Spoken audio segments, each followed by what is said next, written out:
Bien.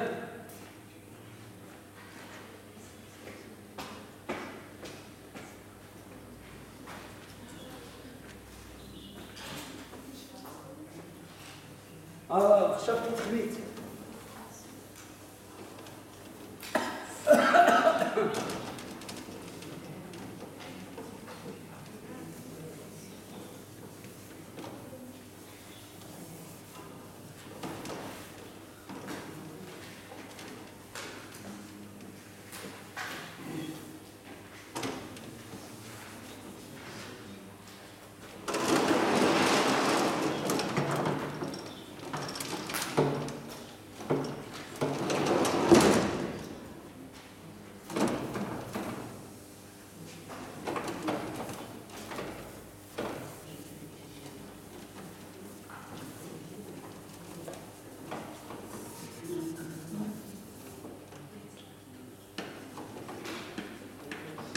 Alors, équation de Maxwell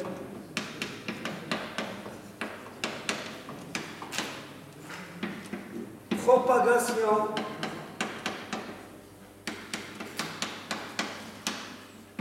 alors des ondes électromagnétiques.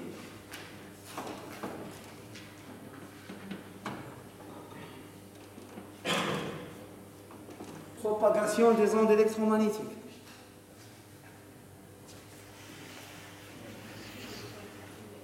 Alors, les équations de Maxwell, maintenant, vous savez ce que c'est.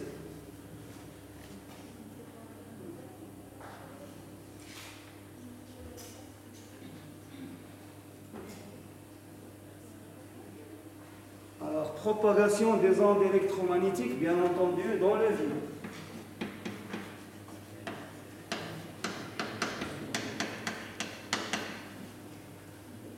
Alors, maintenant vous les connaissez. Donc vous avez Maxwell.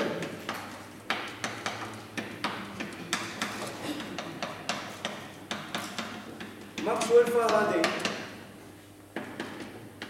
Rotationnel de E quand M égale à moins d de B de M sur dt.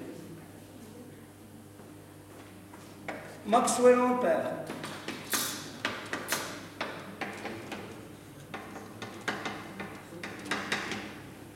Vous avez rotationnel de H égale à J plus D de D. Rotationnel de H en un point M égale la densité du courant en un point au point M plus D de D en M sur dt. Et vous avez la première loi de Gauss.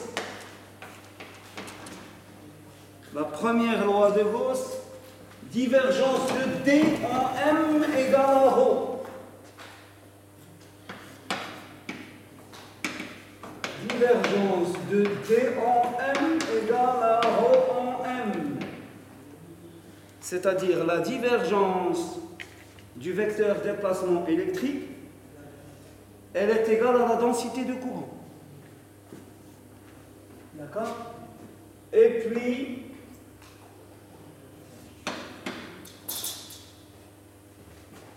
la deuxième loi de Gauss.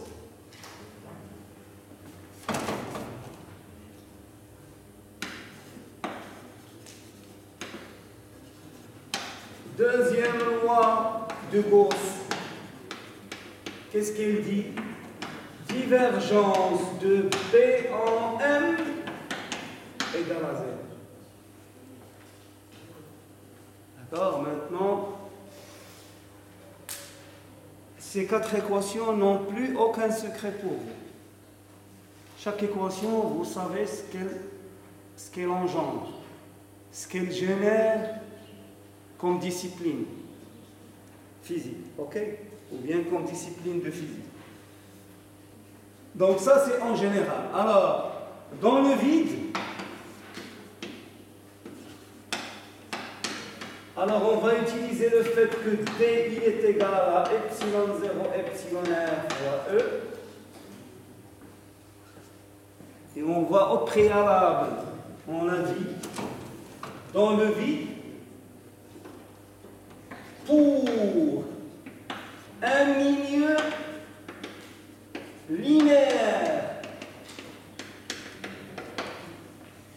homogène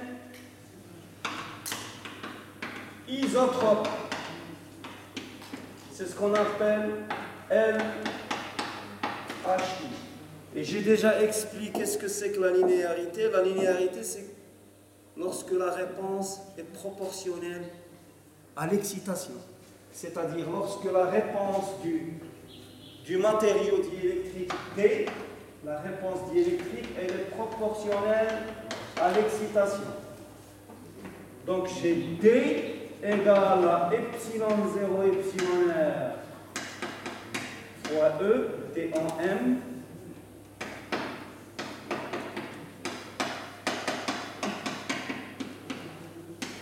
Et j'ai B en M égale à mu 0, mu R, H. D'accord? Il me semble que c'est ça.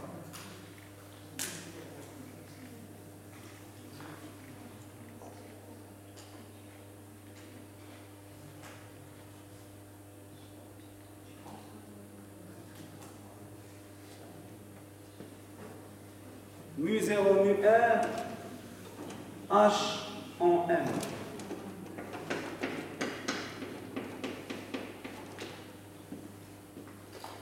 D'accord? Donc regardez, la réponse diélectrique, elle est proportionnelle à l'excitation électrique.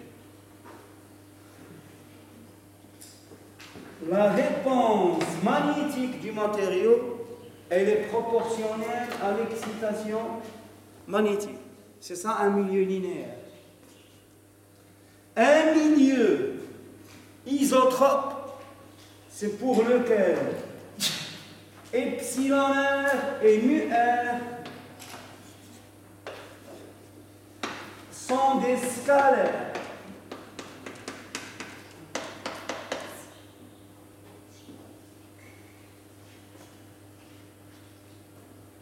Scalaires.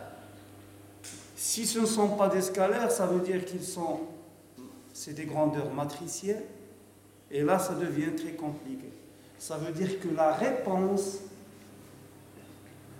D va dépendre de la direction et du sens de E. La réponse de B va dépendre de la direction et du sens de H. Et là, ça devient très difficile. C'est-à-dire, au lieu d'écrire D, je dois écrire Dx, Dy, Dz. Une matrice 3 fois 3, EX, EY, EZ. BX, BY, BZ. Une matrice 3 fois 3, HX, HY, HZ. Et là, ça devient très compliqué. Donc nous, on va choisir le cas le plus simple, le cas le plus terre à terre. Un matériau isotrope, d'accord? Homogène, ça veut dire que epsilon R ne dépend pas de M. Mu R ne dépend pas de M. Milieu homogène, wasat mutajanis. Ça veut dire les propriétés diélectriques et magnétiques partout dans le milieu sont les mêmes.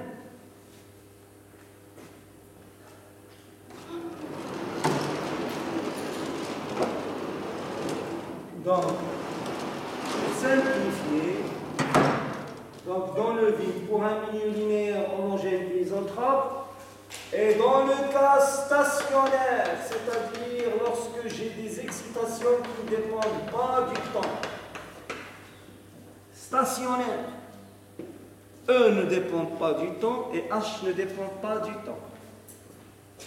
Ça veut dire ici que E ne dépend pas du temps, H ne dépend pas du temps. Si E dépend du temps et H dépend du temps, ça, les choses se compliquent.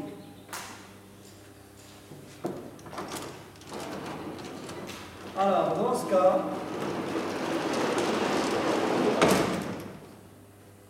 qu'est-ce que je peux dire? Alors, la première se transforme en rotationnel de E en M égale à moins dBm sur dt. La deuxième, c'était quoi?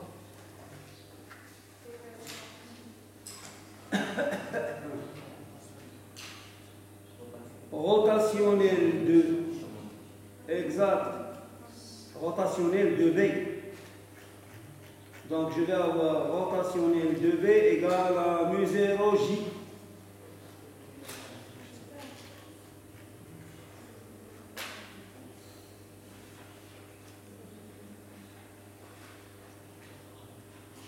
Rotationnel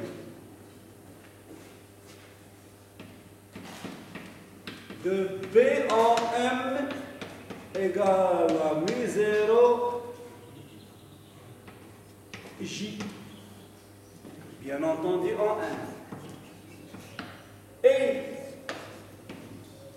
divergence de E en M égale à en M sur epsilon 0. Divergence de B en M égale 0. D'accord? Et on a dit que toutes ces équations, chacune, elle va vous donner une discipline de la physique, ou bien un phénomène. D'accord? C'est les quatre. Regardez, on va prendre la première par exemple. Alors, si vous prenez un conducteur fermé, d'accord? Et vous prenez un contour qui s'identifie au conducteur.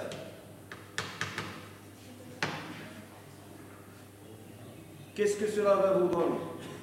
Vous allez calculer la circulation de E de M, dL de M sur le contour fermé. C. Ça va être quoi? C'est l'intégrale double sur la surface qui est contenue à l'intérieur du contour de rotationnel de E de M ds en M. Or, rotationnel de E de M, c'est moins dB sur dt. Donc c'est moins l'intégrale double sur la surface S de moins dB de M et de T sur dt. ds en M, et cette fois le M ici, il appartient à S. Alors étant donné que ds ne dépend pas de T, cette intégrale double, je peux l'écrire sous la forme moins intégrale. Moins l'intégrale double de d de B, d sur dt, b fois s, c'est égal à moins l'intégrale double sur la surface de d sur dt de b en m et en t, ds en m.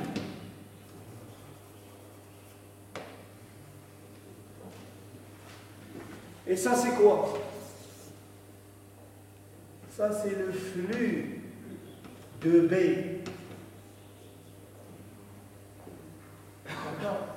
Donc, c'est moins d sur dt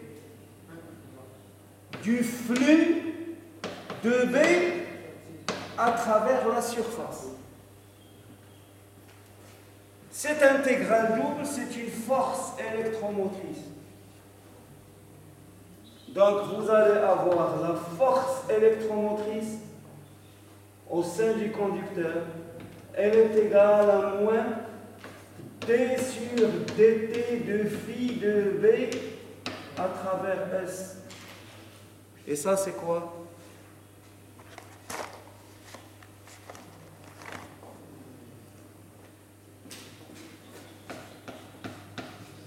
C'est l'induction magnétique.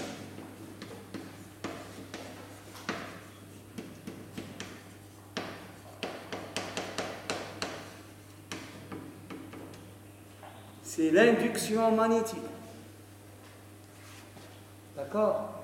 Cette équation vous donne l'induction magnétique. Et lorsque je dis l'induction magnétique, ça veut dire cette équation, elle vous donne quelles sont quelle est l'origine du champ électrique. Vous voyez? Lorsque le flux de V à travers le conducteur varie, c'est-à-dire soit je fais varier le champ magnétique, soit je laisse le champ magnétique ou bien l'induction magnétique uniforme, constante, et je déplace le conducteur. Je vais avoir une différence de potentiel, une force électromotrice.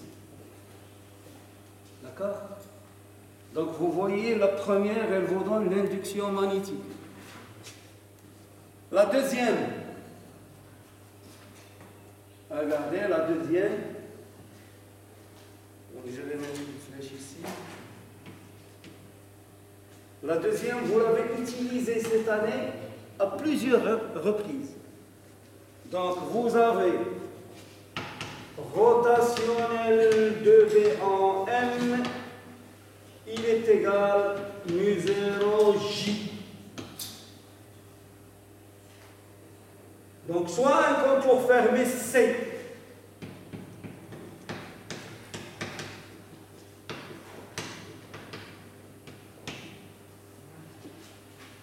je vais calculer la circulation de V en M, dl en M sur le contour C.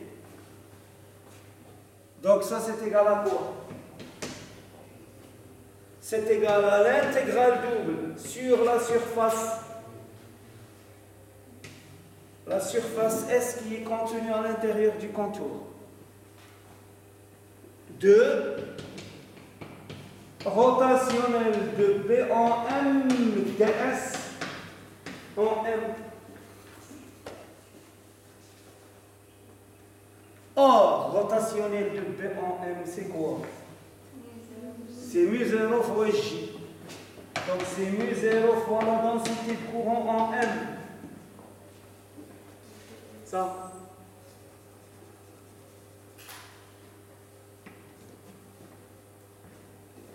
Donc c'est mu 0, l'intégrale double sur la surface de J en M ds en M. Et ça c'est quoi? C'est le courant. Ça veut dire, ça c'est égal à mu 0 fois la somme algébrique des courants I qui sont enlacés. Et ça c'est quoi? C'est le théorème, c'est-à-dire le théorème d'Ampère. Et quand je dis le théorème d'Ampère, ça veut dire toute la magnétostatique. Magnétostatique. La deuxième équation vous donne toute la magnétostatique. La première équation, elle porte l'induction magnétique. Et c'est l'induction magnétique. La deuxième équation, c'est théorème d'Ampère, la magnétostatique. Toute la magnétostatique. D'accord?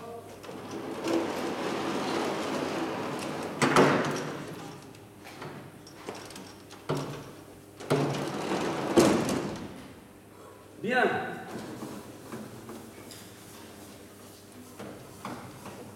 troisième équation.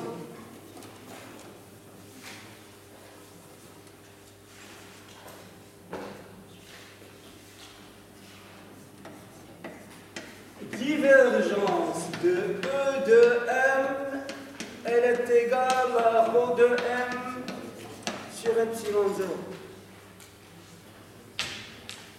Donc, je vais supposer que j'ai une distribution de charge constante, non pas constante, une distribution de charge quelconque, et une surface fermée que j'appellerai sigma. Je vais calculer le flux à travers sigma de E de M ds en M.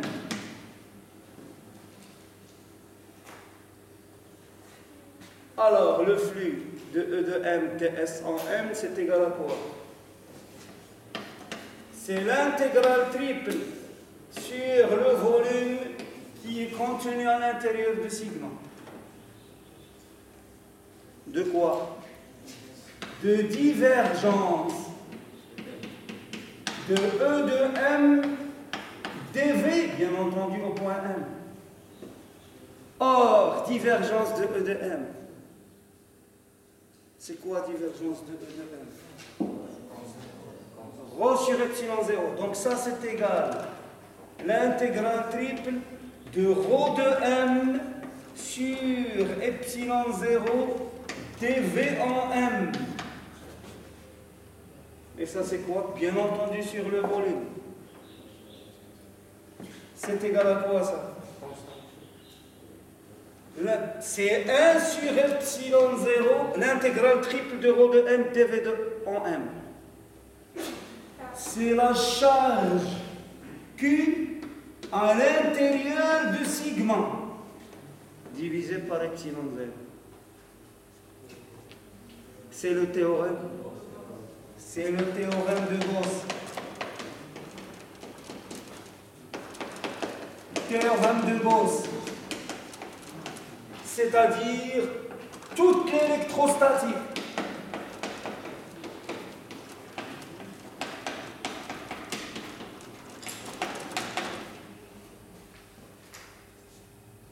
La troisième équation vous donne toute l'électrostatique. Donc vous avez l'induction magnétique, vous avez la magnétostatique et vous avez l'électrostatique. Qu'est-ce qu'il vous faut encore? La dernière.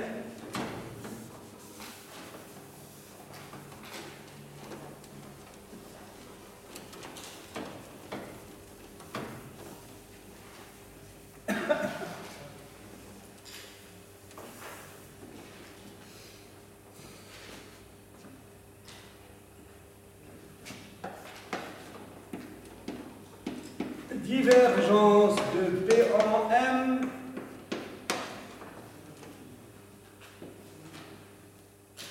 donc je vais supposer que j'ai affaire à une surface fermée sigma.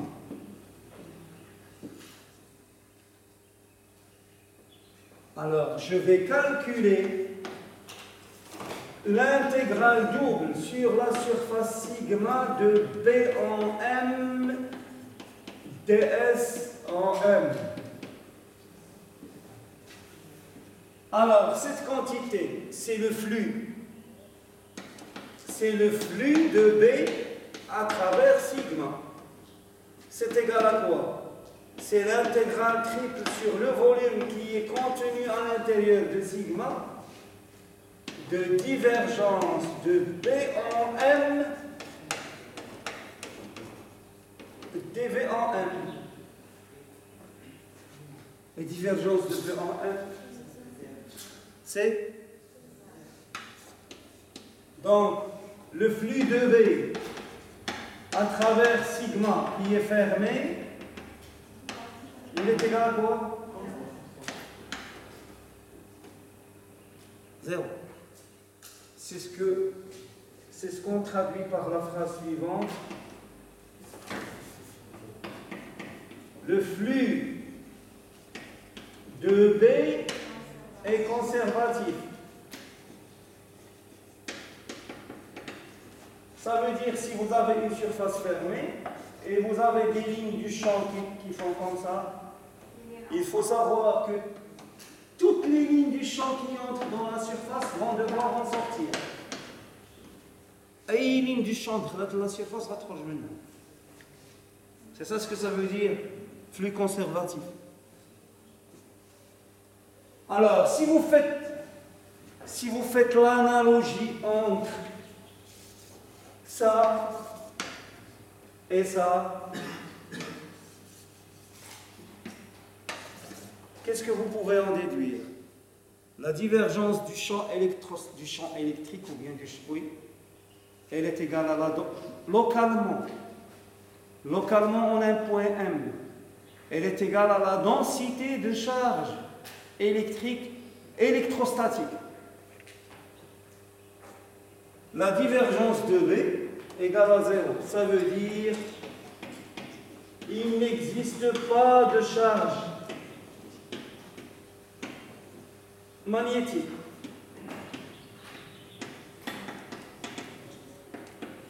Ça, c'est la première chose.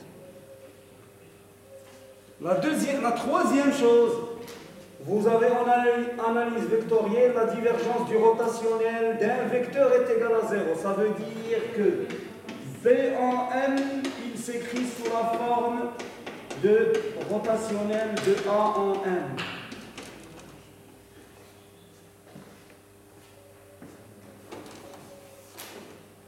Il existe A en M tel que B en M égale rotationnel de A en M.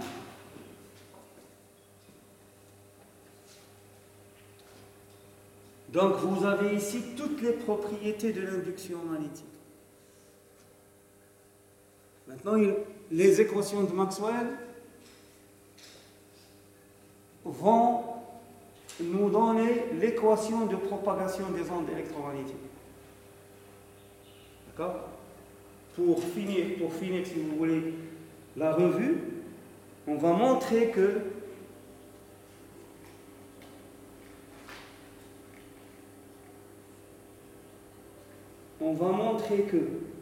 les équations de Maxwell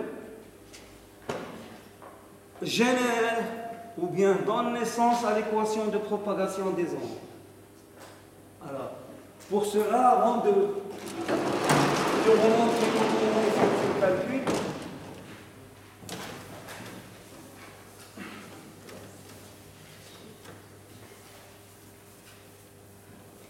je vais présenter les conditions aux limites entre deux milieux, c'est-à-dire les propriétés de continuité, ou bien les conditions de continuité de E, B et H. Donc, soit deux milieux, je vais vous rappeler des choses que vous avez vues en optique 1, c'est-à-dire en S2 en optique. Donc, regardez, donc soit un dioptre. Vous savez ce que c'est qu'un dioptre? C'est une surface entre deux milieux. Un dioptre entre deux milieux 1 et 2. Donc vous avez ici par exemple une surface, c'est le dioptre. L'idéal c'est que ce soit une surface plane. Mais dans le cas général, ça peut être une surface quelconque, avec une géométrie sphérique, cylindrique, ou même avec une géométrie quelconque. Donc, ici, vous avez ce qu'on appelle un point d'incidence. Ici, j'ai le milieu 1 et ici, j'ai le milieu 2. Bien entendu, le milieu 1, il a pour indice N1. Le milieu 2, il a pour indice N2. D'accord? Alors, regardez.